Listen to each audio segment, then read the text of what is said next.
Umalusi, the Council for Quality Assurance in Education and Training, has urged the power utility Eskom not to implement load shedding during matric examinations. However, as we speak, South Africa is in the throes of severe power cuts, as Eskom just announced stage 4 of load shedding until Friday and stage 2 from Friday to Saturday.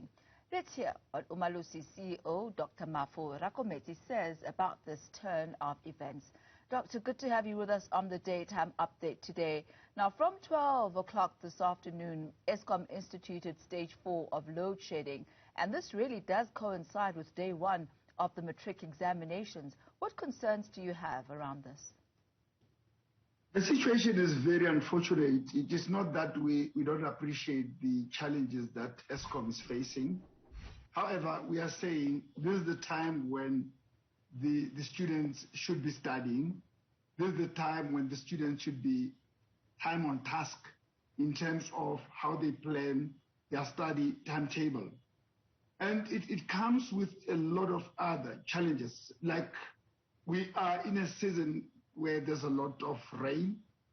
As we speak in Gauteng, it is cloudy. The exam rooms will be dark without electricity.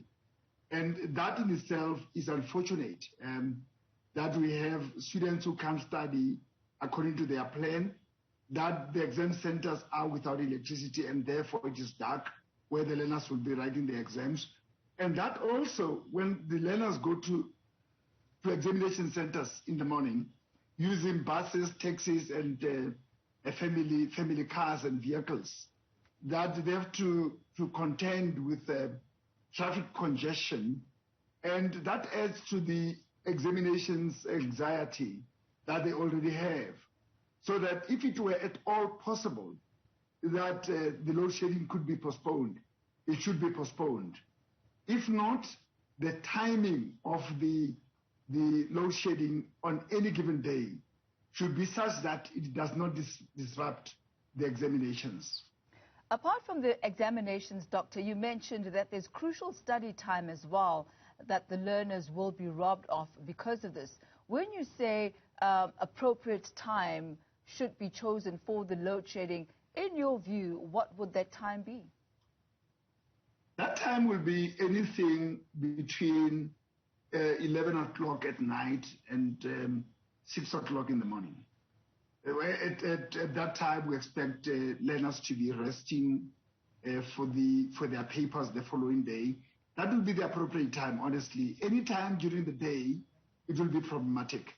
Because in the mornings, there's a rush hour when the students are rushing to the different examination venues in the different centers across the country. And then the examinations start. They then have to write examinations. In some instances, when it is cloudy, it is in dark rooms because the rooms are not well lit. Further, when they arrive at home in the afternoons and in the early evening, they have to sit down and study. And that is the time when you don't want to have load shedding. I guess from your perspective and the learner's perspective, that certainly makes sense.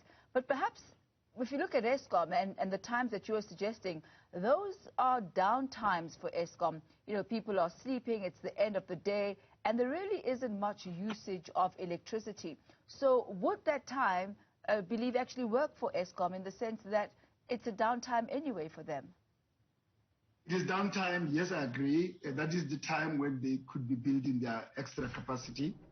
And that would be the time where they could be building up their reserve for the peak times during the course of the days when everybody is busy.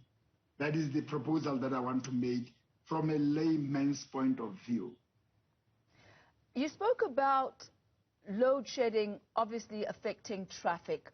Will there be any sort of measures put in place to accommodate learners who might arrive at the exam centers late because of, delayed transportation? There are certain limits that are set in terms of how late a learner can arrive in the examination center. Those limits cannot be exceeded because immediately you exceed them, you begin to compromise the integrity of the examinations. those limits would be maybe 15 minutes after the start time. And you'd understand that exceeding those limits would mean that some learners would have seen the paper and they would begin to leave the examination room with the knowledge of what is contained in the question paper. And in that way, learners can then begin to exchange, the questions that are in the paper. So we have to do things within limits and protect the integrity of this examination. We had MEC of the Western Cape, Debbie Schaefer, speaking about practical examinations that would need power, for example, in computer studies and technology. How do you plan to deal with those type of examinations that do actually require a source of power for the learners to be able to write the exam? Papers have already been written, and I need to qualify that computer applications technology was written on the 19th of October, and information technology was written on the 20th of October. That said, we still have those papers scheduled again for the students who might have been confronted with whatever electricity challenges there might have been. So we have the papers again scheduled on the 7th of December. So it is true that there is that potential challenge of the future instances when those papers would be written. How is this electricity debacle going to affect the quality of the examinations and the quality of the results, do you think? The load shedding will negatively impact on the results. I want to submit that if students are not able to study adequately, that is a problem. And I want to submit that people are not equally sighted in terms of how they can see. And immediately you have to write in a dark room. That situation is going to affect the students differently, with those that have challenges with their sight, and struggling to go through the question paper and struggling to write because they are writing in a room that is not well lit. So we've got a plethora of challenges that are brought to bear on the system because of load shedding. You mentioned that there are propositions that Umalusi will be making to Eskom. When are these scheduled for? Is there a specific meeting date that's going to happen? And over and above the proposal of the suggested times that you've put forward, what else will you be putting on the table?